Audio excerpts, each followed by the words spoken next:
আমরা কারোই কোনো পদত্যাগ চাইনি। পদত্যাগ চাইলো বিএনপি আর ফতোয়া দিবে জামাতে ইসলামী, এটা কি মানায়?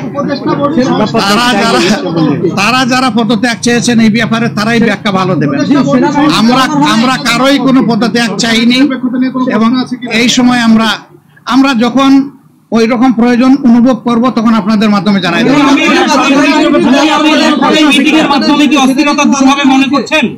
এই যে অস্থিরতার অবস্থা বিরাজ করছে আপনারা, আমরা আশাবাদী কতটুকু মনে করছেন পুরাটাই দূর হবে ইনশাআল্লাহ।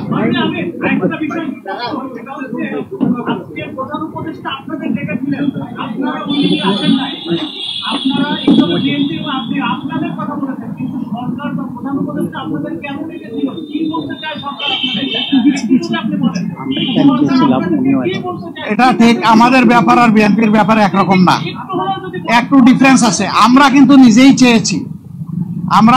চেয়েছি এবং টাইমটা ফিক্স আপ হয়েছে। কালকে আপনারা সংবাদ মাধ্যমে এটা অলরেডি জানতে পেরেছেন। হ্যাঁ, সেটা আমি পরে আসতেছি। ওনার দাওয়াত আমরা পেয়েছি, এটা অস্বীকার করব না, কিন্তু এর আগে আমরাই চেয়েছি এবং আমাদের চাওয়ার প্রেক্ষিতেই আজকে সন্ধ্যা 6টায় এই সময়টা নির্ধারিত হয়েছিল।